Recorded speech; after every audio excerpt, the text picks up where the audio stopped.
Great. I'm going to post this in YouTube, in Telegram, sorry. We're on YouTube. And we're actually still on Lonely, but we're trying YouTube. And next week we might try streaming to X directly. Seems like a bit of a vibe. I'm also going to put this link on Twitter, X.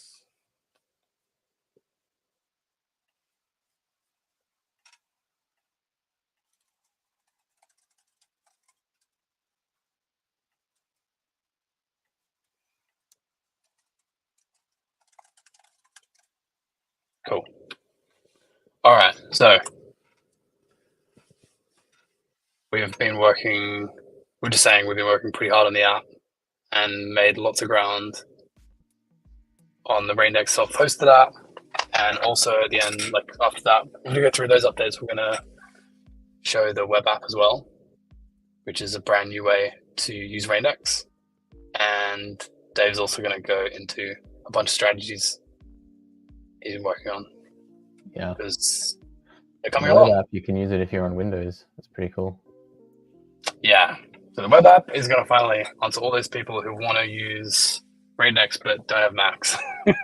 we will make the app work for hey Toby.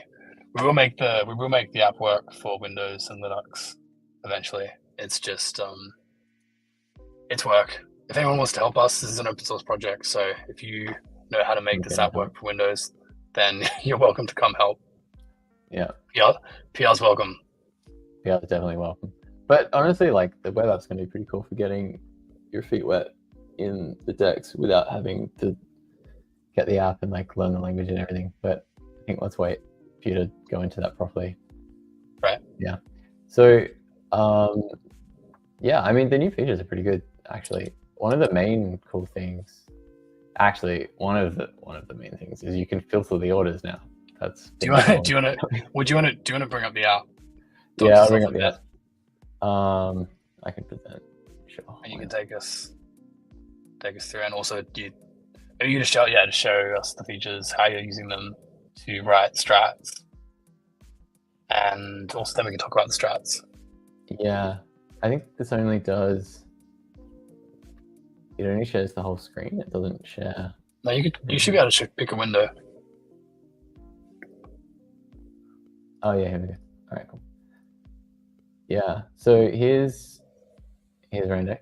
So this is a fresh Raindex contract on Base network. So I think I'm the only one who's been using it, and Josh, it's like a fresh deploy. But you'll notice there's these active ones, but actually we have the ability to all these inactive ones. There's actually tons of orders here, and if you've used the Dex before, we didn't have like this filtering. So if you wanted to find your order, it was just in like a sea of dead orders of like things that have been tried and like tested and disabled again. So now it's just like you can just see what's here. I think this is Josh. These ones are mine. Yeah. Yeah, but you can also filter out for your which one's me? I think this is you, 18A. Oh, but I haven't. It never traded. You put it up, and I think you just forgot about it because we didn't have the filter, and then it would have just been on like page 5 or something. Okay. Yeah. Maybe I never deposited anything into it. It's never traded, so it. We have a trades account here. That's new, actually. Yeah. Go into the order. Go into my order, because it probably has empty vault balances, which you can also see. Yeah, so 0 vault balances. So I obviously never deposited anything into the strategy. It is offering a price. Better now, this screen. Yeah. So, actually, maybe we should go to an order that's interesting rather than this one. Never traded. It's never traded. It's not very interesting. Now we have on the trades tab and this new tab up here, quotes. You can actually get real-time information about how the order is running the code, which we didn't have before, and it actually made it really difficult to. You can deploy an order, so you can do all of your everything we talked about on previous streams, where you can do like simulation testing and whatever you want while you're writing the order. But then once you actually go live, it was really difficult to see what the order was actually doing in real time, because remember, it's a dynamic limit order, so it's always offering some kind of amount and price, like a limit order, but you didn't know what it was before, which was really not great. So that's been added. So this order that I have up now, it's got this code associated with it, but then every block actually, and in real time within a block, while the block is being produced, actually, this code is running, or would run if the order was taken, is probably more accurate. And it's got two pairs, and this is actually what it's evaluating to. So it's got, when it's selling ETH, it's offering 0.0035821 blah blah blah ETH, and when it's buying ETH, it's offering 8.3257 blah blah blah dollars or USDC to buy the ETH for these amounts. And we've got the inverse of those amounts, so you don't have to do the calculation. So well, no, that's the amount is on the left, the price is on the right. You said amounts, but the prices. Did I say amount? I meant price. Sorry, yeah. Yeah, the price. All right. So this is the actual IO ratio, so like the amount of input that you're going to get for the output.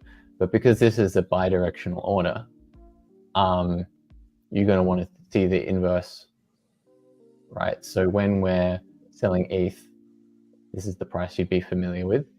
So the current price on TradingView is 2,322, and this is 2,326. This might actually do a trade while we're on the call. Actually, it's getting pretty close. So then when it's flipped, this is doing this auction is coming like up from one direction and coming down from the other. It's kind of squeezing the market before it's going to intersect.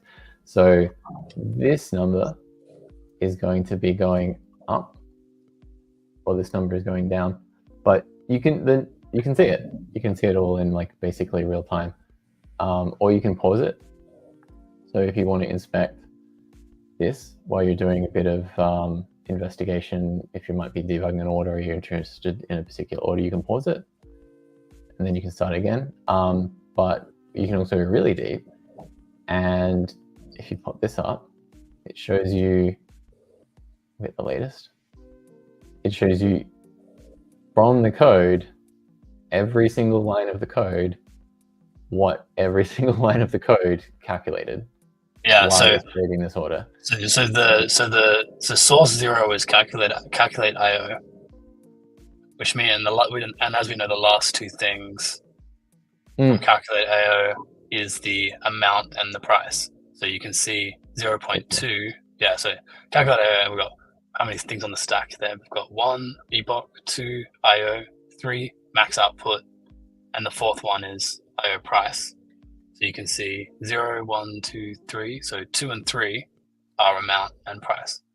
Yeah, this is a bit of a shorthand naming convention. So in the future, we will actually visually line them up for you so that the names will show up in this. But for now, it's just like a shorthand, which is where if you look in the code, you can see each little chunk of the code, which is the sources that you can call, has a number next to it.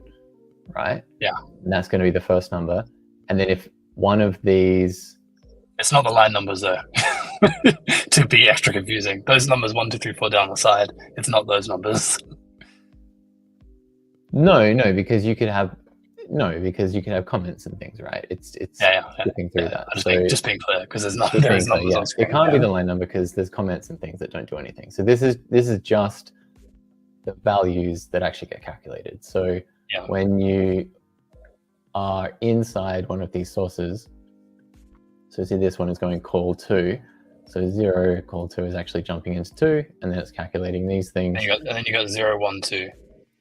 Yeah, so it's actually just like it's kind of like breadcrumbs, right? In like a website up the top, it's like your navigation. Each time you're jumping into another level. You scroll down, you should be able to see 2, and we should see 0. 0, 2, 0, 0, 2, 1, and 0. Yeah, there it is. This one? Yeah. Yeah. So this is where it's jumped into 2. So these 3 numbers, it's a little bit chaotic, but like it will clean up that. Yeah. The point is that it's like there, the information's all there, and it's actually really, really helpful for debugging to jump in here and you can see that's going to be last time. So this is the last time that a trade went through. The duration here, and then you've got a calculation of the epochs is these things here. So it's actually basically telling you in real time what every single value that went into calculating the order was.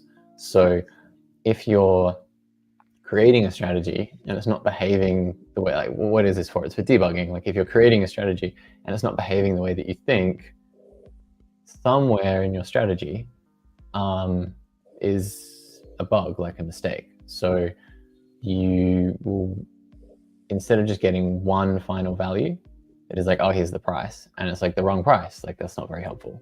Like why is it the wrong price? You want to be able to like go through like line by line and be like, yeah, that makes sense, that makes sense, that makes sense. Wait, that's weird. And then when you figure out where it's weird, then you can take the order down and fix it and then put a new order up and try again, which is what I've been doing with strats recently. And it's significantly better than the way it was before. So I'm pretty happy. I know that it's a bit scrappy, like there's still things we can do to like make it visually easier to understand what's going on, like naming these items and things, but having this functionality is like the hard bit, and then we can iterate on the user experience of it over time.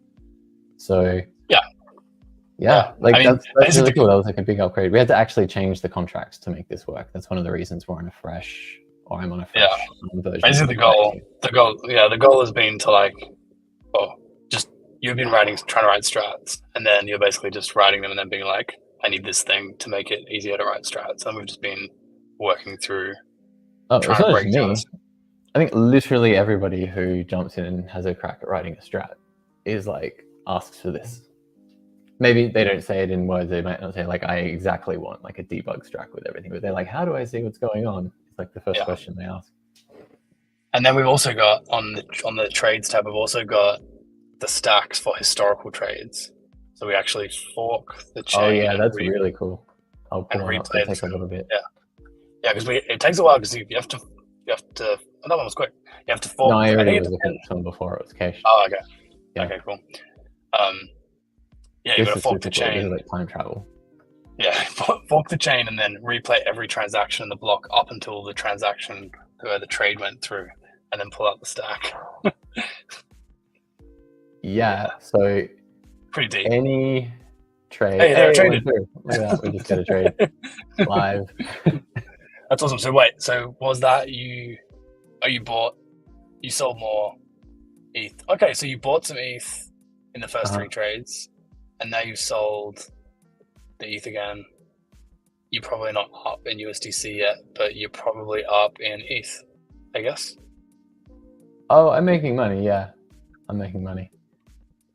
I know because I was like stepping through like the debugging of this like just before we jumped on the stream, but I know that for this strategy that bought this ETH down here, so it bought this much ETH, I know that the average price that it bought this ETH for was $2,302. So if it's selling it at 2,308 and then 2,325. Oh wow, definitely that's pretty good. Here. Yeah, and so obviously you're just doing smallish amounts, but if you imagine this was like 10 or 100 times bigger, then those amounts would actually start meaning something. This strategy, I think I only fixed the bugs in it like 20 minutes before we jumped on the live stream. So yeah, I've only been putting in like $10 into it. But while we're here, do you want to explain what the strategy is? Yeah, why not? Let's get into it. May as well. I think it's a cool strategy. I've been working on it, so I definitely think it's cool. But if you've if you saw any of our like earlier streams, we had like a prototype or like earlier version, I don't know if it's a prototype, but like a different strategy in the same family as this strategy, which we were calling the flipper dipper, which basically was like a never-ending Dutch auction. So if you don't know what a Dutch auction is, it's basically when you want to sell something, you start by asking a really high price, and then you ask for less, and then less, and then less, and then eventually you'll find a buyer. And in theory, that's the best price you ever could have got, right? Because you've already asked for higher prices and you didn't get that. So it's a way to like, it's a really simple way to find the best possible price. Of course, that's a bit oversimplistic in a volatile market, because while you're doing that, other things are going on in the world. But it's a pretty good approach. Like, people generally agree that Dutch auctions are a good way to find a good price for something. So what the old strategy would do, it would start with some token and it would Dutch auction that. And then as soon as it found a buyer, it would immediately flip and start doing a Dutch auction in the other direction to try and find a buyer of the token that it just got. So if it was ETH and dollars, say it started with some dollars, it would try to buy some ETH with the Dutch auction. And then once it got the ETH, it would immediately start trying to sell that ETH back into dollars with another auction in the other direction. So that one was like this, hang on, I'm like mirrored, like this, and then like this. So it's doing like Dutch auctions flipping. So we had a few sessions on that. We like went into performance of that and et cetera, et cetera. This one is just the same thing, but at the same time. So it's always doing 2 Dutch auctions at the same time. So you can think about it like a spread on the market that starts wide and then it gets increasingly tight, and the market's doing this in the middle. So while it's doing this and the 2 numbers are coming together, when the market crosses over either of those in either direction, it's going to put a trade through, right? So when it does that, this strategy tracks 2 things: the last trade that went through and the cost of all of the trades that it's done up till this point. So what it does is, based on the last price, it will increase the spread again. So there's a multiplier. So for this, I've just set a 1% multiplier. So every time a trade goes through, it's like coming in, and then when the trade goes through, it will find what the last trade value was, multiply it by 101%, so it gets 1% bigger, and that's going to increase the spread again. And then it's going to come in, and then it's going to go out, and it's going to come in, and it goes out. And it's set on a half-life. So every 2 hours, that halves relative to a baseline. And the baseline is the break-even point for the strategy. So it knows, based on its previous trades, because it's tracking it, what the break-even would be for all of the trades up to this point in either direction. Yeah. And every time it trades, if it's trading in the same direction as the thing that it's tracking the break-even for, it just folds in the new trade into a new average break-even price.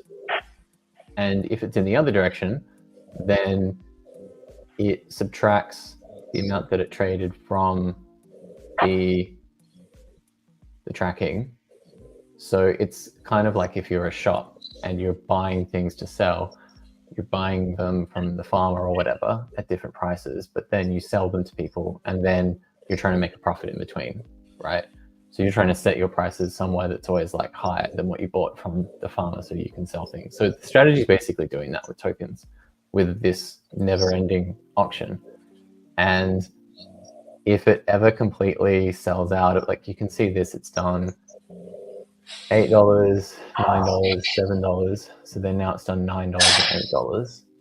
So there's about $7 left in this direction. If it clears those out and is doing more sales of ETH than it bought in the first place, then it's going to like close out that tab and start a new tab in the other direction with the same logic, but in the other direction. So then it's going to try to do the same thing. Oh, so wait, so if it's fully like when it hadn't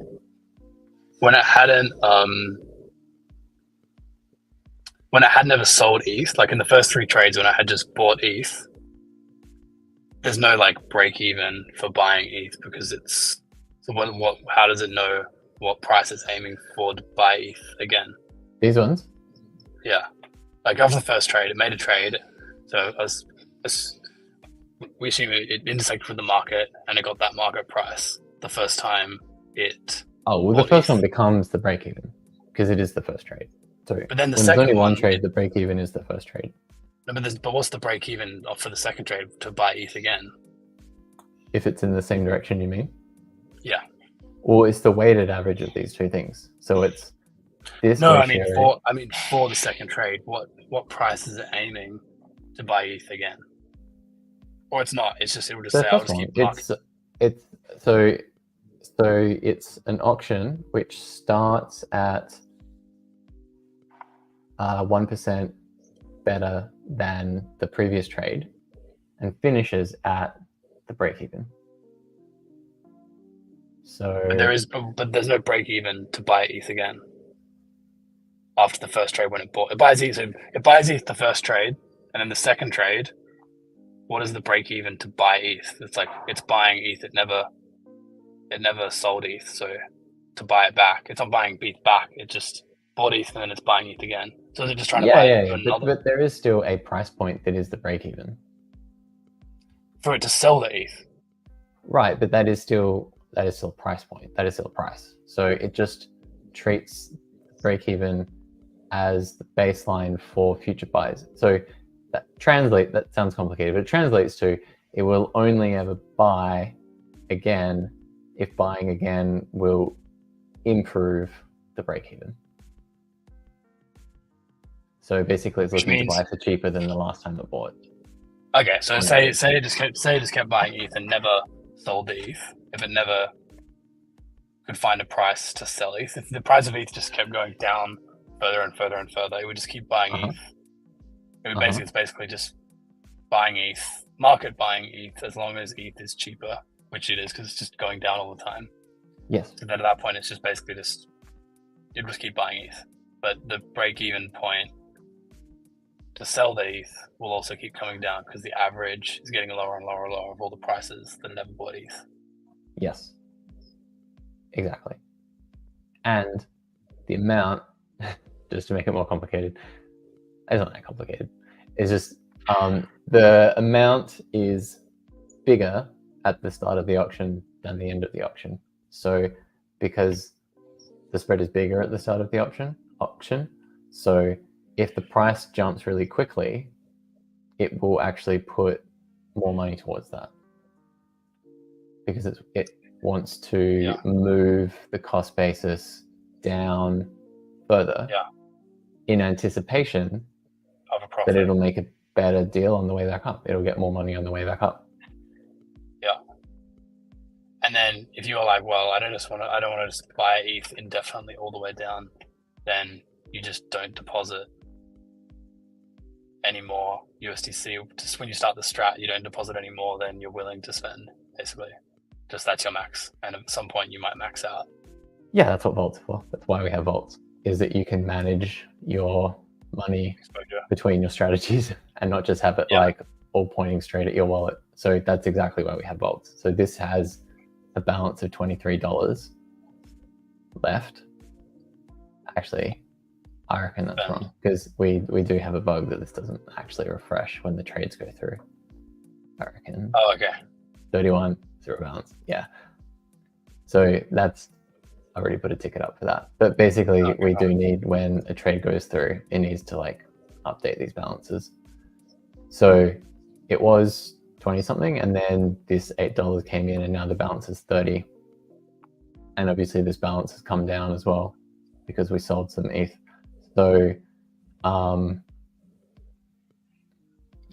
so maximum $30. The absolute maximum that this can output is $10. in one trade because that's where it starts at the start of each auction that it does. So the worst case scenario is that this would get emptied out in about 3 trades from where we are now, which would be the market dropping 3% from here instantaneously. That's what would cause that to happen. You're saying you would spend all your USDC? Yeah, I've got $30 in here. So if the market instantly dropped 3%, then it would plug in 3 trades at 1% each way, and then it would use all that. Yeah, so I've only got enough float in this to cover 3% market drop. Oh, interesting. I mean, I can put more money in, but like, but yes, like that's how you limit your exposure. Yeah, but then you might not mind if you end up like, so if you put, so say I deployed this strategy and I just put USD in, basically, if I only put USD in, I can basically, this is the amount of USDC maximum amount I'm willing to spend, and the worst case scenario is that I just end up with all ETH. And the best case scenario is that I end up with overall just more USD and more ETH.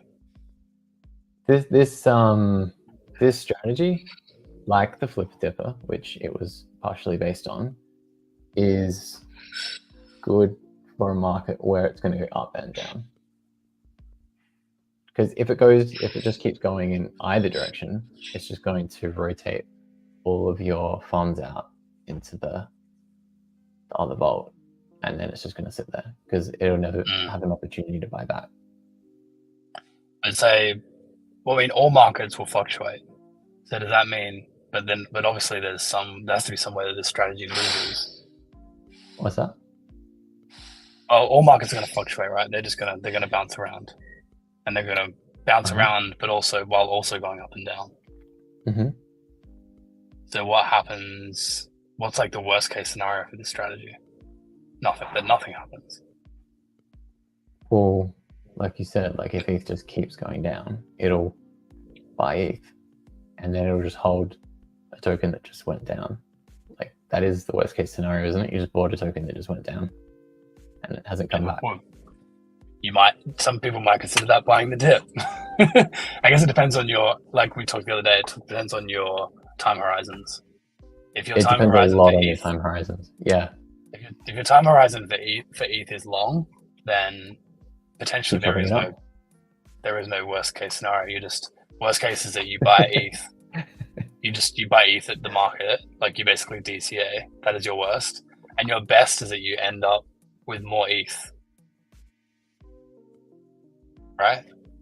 Well, no, if you're really long on ETH and you think ETH is really, really great and you just love it even when it's going down and you just really love it, then the worst case scenario is that ETH goes up and then it gets sold into dollars and then you're stuck with these shitty dollars. Right. But then you could say, but I guess you could say if that ever happens, how could you say if I end up, because say that happens, if it all goes back to dollars, like it does its thing and I end up in dollars. If all I put in was dollars at the beginning, then by the time I get all back to dollars, I must have more dollars, right? I have more dollars than I started with. Yes, that's why I was suggesting in chat the other day that you could do something like go to Aave, borrow some dollars at 6% per annum,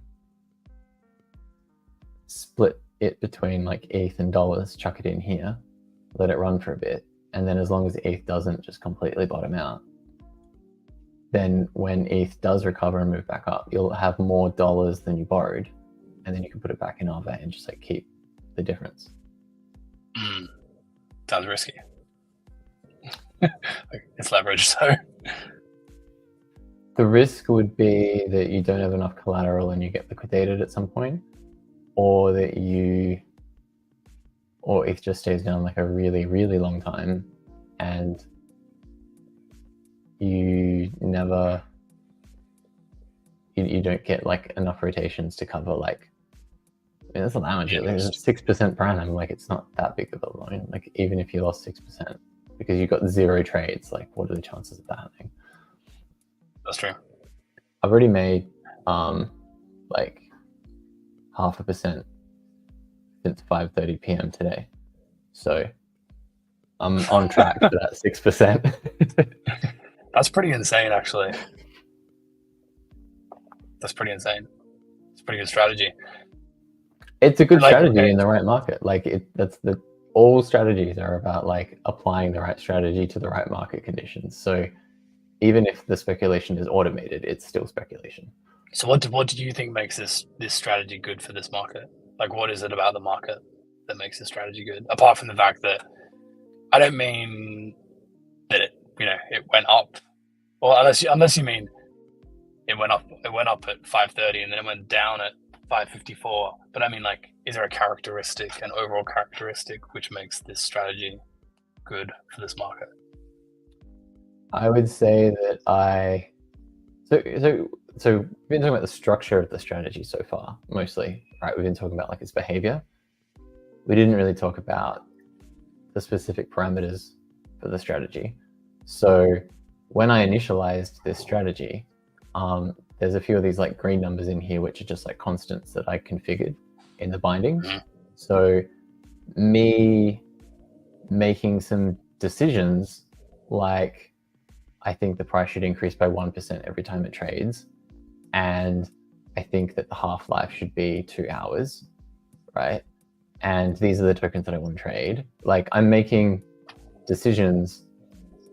So what I'm trying to do is actually tailor like the skeleton, like the structure of this strategy to what I think the market's going to do. So I basically just eyeballed the market.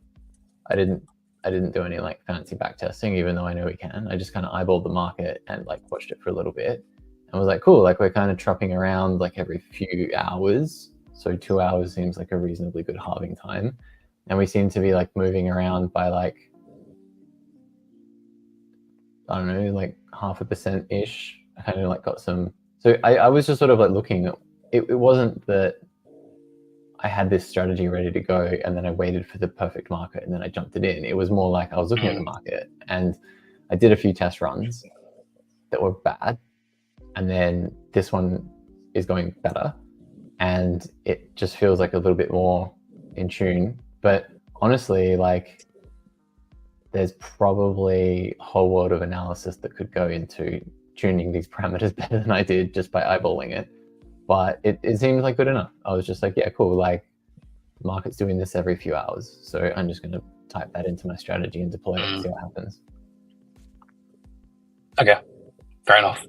That's doing fine. Fair enough. Yeah. And I also don't really like that. My choice of tokens is like, I personally don't really mind if I end up with more dollars or more ETH. Like both of those outcomes I'm actually fine with. Yeah, I was gonna say I would also be fine. I'm long ETH. Oh, you know what I was wondering is if I end up all back in USD, is there a way that I can like? Actually, if I end up with more dollars than I started with, if that occurs, then I'll just start buying ETH again, right? Anyway, unless ETH keeps going up, in which case I will never buy ETH again. If it goes off. This is similar to if you did like concentrated liquidity on Uniswap. Like if it goes out of your range, then it's gone. Like you've used your budget, there's nothing left to trade. You have to wait for it to come back. But let's say that I am long ETH, right? And it does get to a situation where ETH goes up. I sell all the ETH I've accrued. I end up fully back in dollars because of the way the strat works. I now have more dollars than I started with. Great. But ETH is still going up. Like now I'm actually missing like the pump because I don't have ETH anymore. Yeah, that's what I'm saying. Like your worst case scenario, if you like ETH, is that it moves out of your range and this is like. Well, what would be good is if there was like a way to if they go all into dollars, like I just like rotate all of it back into ETH. You can always do that? Just take the dollars out and go buy some ETH. Yeah, so I'd have to watch the strategy and just basically go, oh shit, I've actually sold all the ETH. Yeah, I've got more dollars. I should just pull that out and swap it for ETH and then put it back in and start over. Well, the Flipper Dipper did this actually. Like if you remember, the Flipper Dipper strategy that this was based on did actually have a parameter that you could set where it would go chasing the market, or it would do exactly what you just said, and it would say, I'm actually willing to go below my break even after a certain amount of time. I think I had it set to like a week when I was doing it. And it will start chasing the market, looking for where the market is at now, hoping that if it can catch up to the market, there's still enough juice left in that pump or whatever that it can catch it a bit more. So the question isn't whether you could program that. Like it's very easy for me to program not checking the break-even point. That's actually obviously easier than calculating the break-even point and making sure everything is relative to that. So we can make a strat do that. The question is just like, under what circumstances, and like how do you actually quantify that? Because we've definitely had plenty of conversations, us and with other people, where they're like, oh, I just want to buy the dip. And I was like, well, how do you quantify that? Like what does that actually mean mathematically? And everybody has a different answer actually. So if you, because you might want to buy the, if you told me what you thought a pump, the definition of a pump was, then I'll just code some strategy that goes chasing that. The funny thing, because you're right. The thing is, like, people don't actually buy dips, and what I'm talking about is not buying a dip. What I'm talking about is, what I'm saying is, if I've done a bunch of stuff and it's been running, let's say it's been running for like 2 weeks, and I've ended up back completely in USDC, it probably means a pump is happening. If I don't get back in, if I've been sitting in USDC for, if I was like, let's say I was trading around, doing some stuff, it was going back and rotating back and forth, and then for like a day nothing happens, it means ETH is pumping and I'm missing the pump. I don't have any ETH, I have no exposure to ETH at that point, I'm all in USDC. So I get what you're saying. So some sort of delay means like you're willing to go into the thing that is going. Yeah, it's just weird, isn't it? Because why wouldn't you want to end up? Why wouldn't you want to? It depends what. Because if it say let's say just say for the sake of argument, say I all end up all in USDC and then it triggers. If that ever happens and it doesn't rotate back into ETH because ETH hasn't gone down, ETH has only gone up. Let's say I just go, cool, I just want to market buy all ETH. Worst case scenario, I've bought more ETH. No, actually, it's not necessarily true. I was going to say I've bought more ETH than I could have at the start, but actually if the price of ETH has gone up, maybe I couldn't buy more ETH. Well, maybe the strat still wants to sell ETH. As long as ETH is going up, this strat still wants to sell it. But it doesn't have any to sell. It doesn't have any to sell, but it still wants to. If you put any ETH into the vault, it would immediately sell it.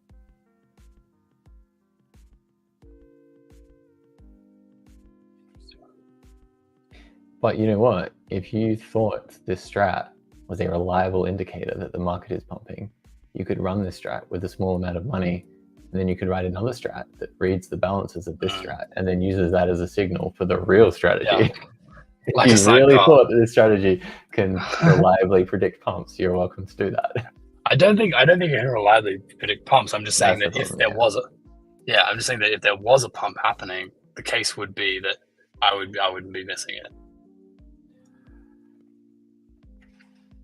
Yeah, but so what? Like if the pump happens, you don't actually sell the pump, then the pump goes up and it comes back and it round trips and you didn't make any money anyway. Like the question is whether you would have held that pump and then actually sold that pump is the real question.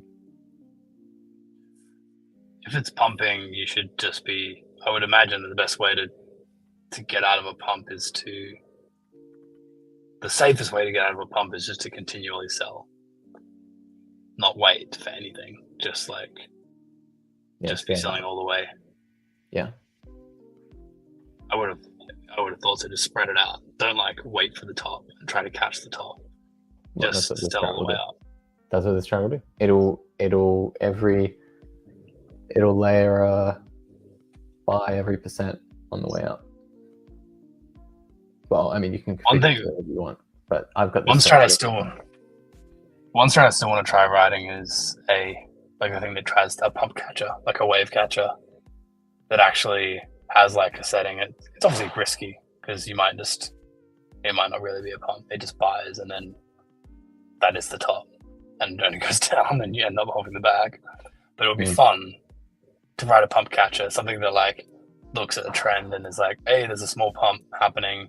I'm going to quickly buy in, and I'm going to stream my buys into it. And then once I see the trend leveling out, I'm going to start going the other direction and try to write it down again. Yeah, you're looking for momentum. Yeah, exactly. Which this is not doing at all. This is like definitely not. This is a dip. Well, this is a dip buyer. Actually, it's a dip buyer. It's a dip buyer that will sell it. That will sell again. It's a dip buyer in both directions. The old flipper dipper was a dip buyer. This is simultaneously doing it in both directions. It sees a pump as a dip in the other direction. In the other direction. And the thing, it's the spread. The spread is the spread is the threshold for whether it's a dip. Yeah, like look at this now. We've got 2302 and 2341. So your spread's right. That's the spread like $40. That I have like right now, literally, based on the trade that we saw like not that long ago. And this one is going to keep going up, and this one's going to keep coming down. And the market's currently at 2337, so it's closer to this one actually. So it actually looks like it's going to do another sell of ETH, probably, just based on like where it is at the moment. If which means you might like another few dollars, and then this comes down like another few dollars, it'll do another trade. You might fully rotate. Yeah, it might fully rotate. And at that point, if these exceed these... But how do you know what the baseline is? What will 2341 actually get down to 2337? Yeah, that's in here. This is where the debug is useful. Stack. I think it's 802325. Oh wow! So you are going to, for sure. If the market's at 2337 and you're going to auction down to 2325, then wait, no, sorry. So that's the last trade. I meant this one actually. My bad. This one is the break even. 2302 is the break even. Yeah, so you're gonna it's aiming to auction way lower than the market is actually. Oh yeah, I'm making profit. Like, I'm definitely like making money. But it's going to sell $35 above your break even. That's good. That's really good, yeah. Yeah. I mean, if you'd actually, if you'd actually sold, if you'd bought a whole ETH, if you had a whole ETH to sell, then you'd literally make $35. If I had 10 ETH to sell, I'd make even more.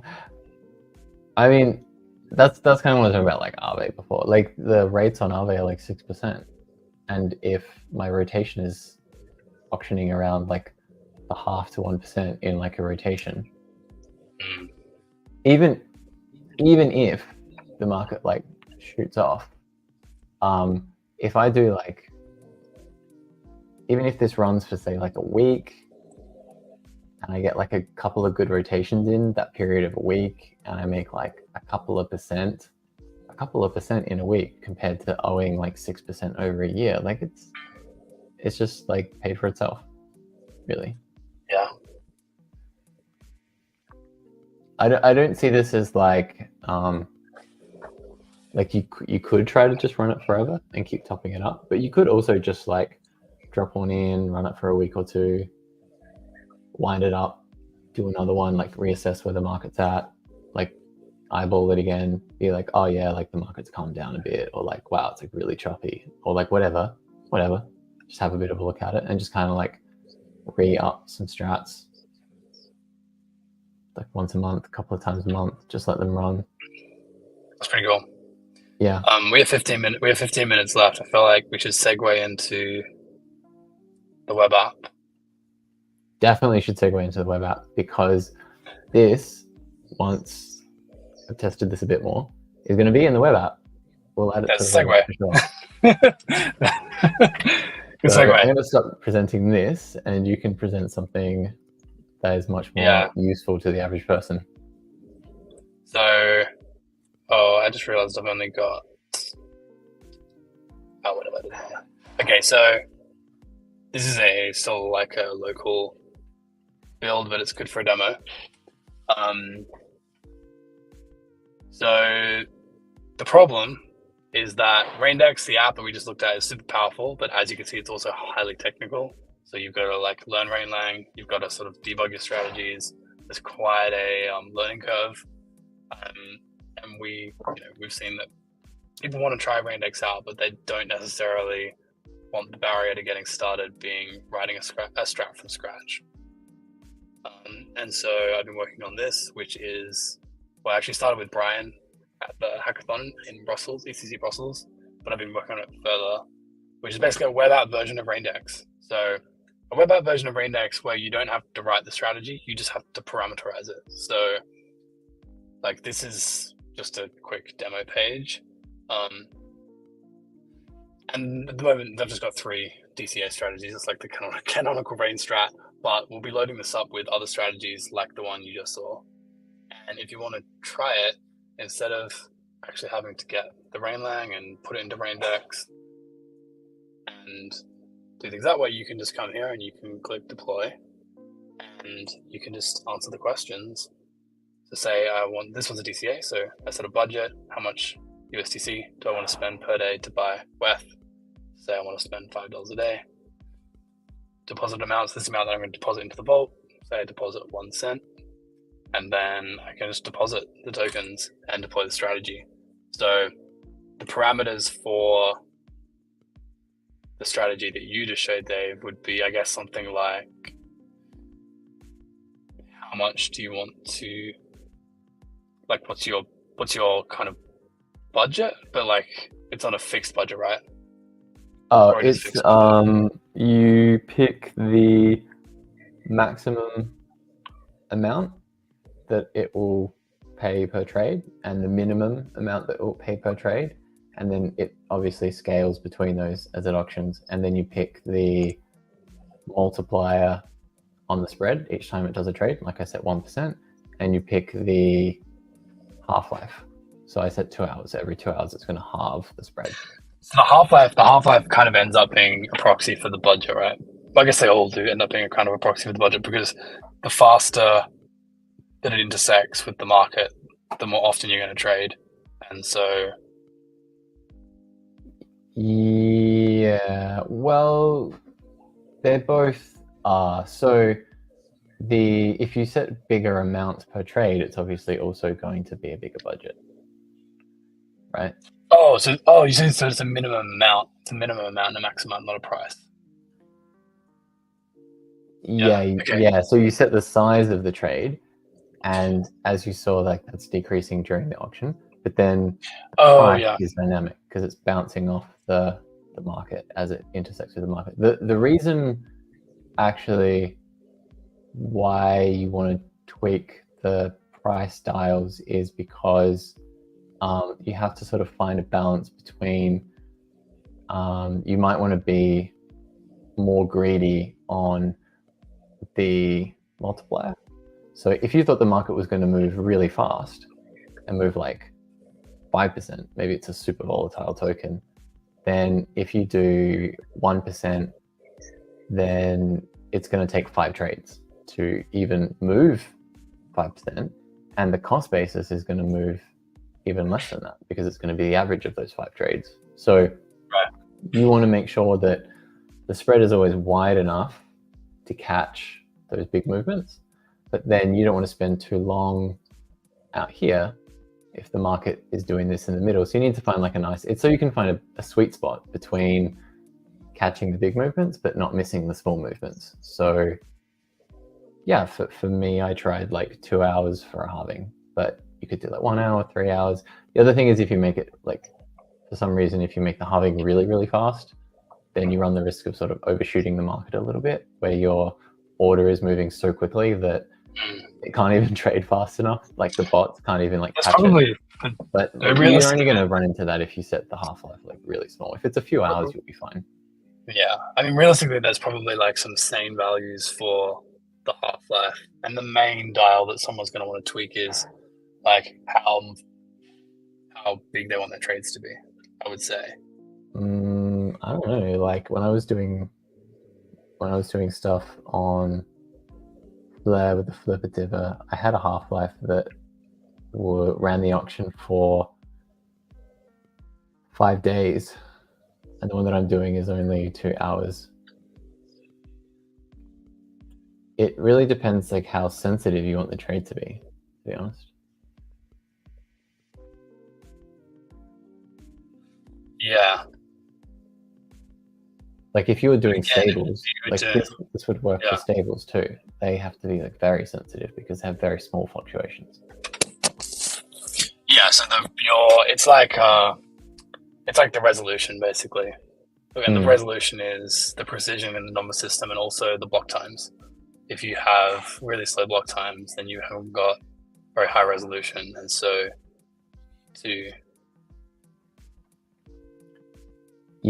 like every token has like it's got like a tension between business as usual and like shocks, right? And you kind of have to balance those two things against each other. You have to be like, when there's a movement, this is kind of how far it's going to move, but then when it's not moving, this is like how sensitive it needs to be to actually like operate properly within that range. It's like resolution and frame rate, something like that. Yeah. It's like if you were bouncing a ball and you had a really slow frame rate, then you might only ever see the ball closer to the hand. You'd never actually see the ball on the floor, even though because the ball's managed to travel from your hand to the floor and back again by the time another frame has happened. Yeah. So if you've got like there's all this, the market's doing all of this stuff, and your strategy is just like oblivious to it because it actually can't see that. But if you're in a really low gravity planet, you could have a slow frame rate and it would be fine because the ball would only move like that much in a frame. Yeah, but this is exactly why having a GUI like this is actually great, because you don't have to think about the strategy itself. You can just think about these tokens that I'm trading, like what is the gravity of my planet, if you want that analogy. Like these are like the levers I can pull, and then I'm ready to go. Yeah, that's really good. And so so imagine that you've just parameterized that strategy, and we just made it sound really difficult to parameterize, but I guess there would have to be some sort of guide to like what people should pick. I mean, each strategy is going to have its own idiosyncrasies. Yeah, and honestly, I would say learn by doing. Like, put a small amount of money in, kind of watch it. You could even A/B test it. You could like put 2 or 3 orders up with like slightly different parameters and just see them go. This strategy that I just deployed, the DCA into WETH, that I deposited 1 cent into, has already traded 19 times. 20 times now. While we were talking. Yeah, it's traded 20 times. So I now have 0.2 of a cent left, and I have a very, very small amount of WETH. But you can now do this. So like you can now, you can do this on your phone, and we're going to add more strategies. Way more strategies here. So this is pretty exciting. It should open up Raindex to a lot more people, and eventually this will just be open, so anyone will be able to write strategies and create interfaces for them. So it'll be a fully open platform. Obviously, you got to do your own research, and when it's open, Well, it's and you always do your own research, because we aren't recommending these strategies. This is by no means financial advice. They've been written. They're all open Recommending source. it. I only wrote it like 20 minutes before the call. Yeah, we should just be clear that we're not recommending anyone run any strategy. Like, we're writing open source code on an open source. Definitely. You're Smart just joining us for the ride. Yeah, and actually, what we need to do is we're going to show the strategies. So this will help you like parameterize them, and actually, like, you know, it's an interface to the blockchain. But at the end of the day, you've got to be comfortable with what you're deploying. You have to read it, and if you don't feel like you understand it, then don't deploy it. And definitely don't put any amount of money in it that you aren't willing to completely lose. Yeah, I was saying, like, at the least, if you don't feel comfortable like reading all the code, have a look at what other people are doing and just put in small amounts. And then once you get the vibe, then you can put more in. Because a lot of this stuff is like, assuming there's not like a bug, which there might be a bug, but like assuming there's not just like a bug in the strat, you can get a feel for it just by experimenting with it, honestly, even if you don't understand every line of the code. And also, we should be clear that this is a front end that is directly interacting with the smart contracts. So when you press deploy, you're deploying your own Rainlang on-chain strategy.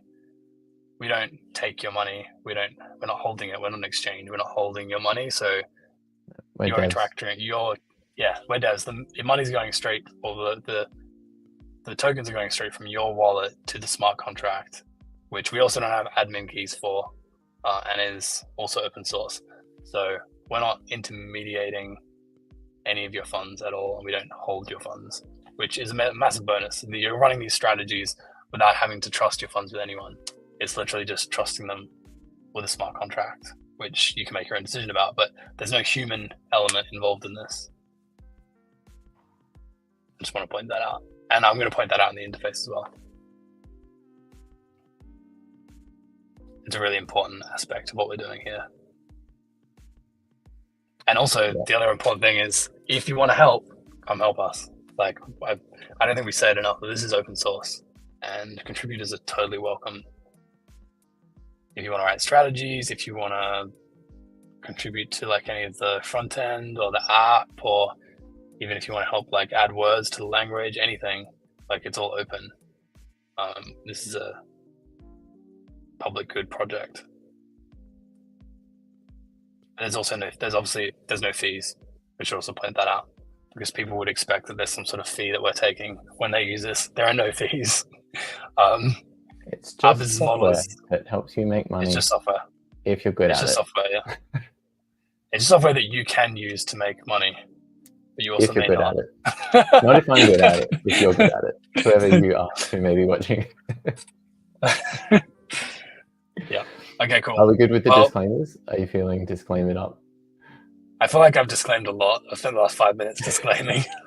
I just think you have to be really clear about this stuff, because you look at this and people might think, oh, cool, you know, this is a bot. These guys are running a bot for me. I'm sending them my tokens, and they're, you know, that's the way the Telegram bots work. So I wouldn't be surprised if people think that. So I think we just need to repeat often as possible that this isn't a bot. We're not touching anyone's tokens. Yeah.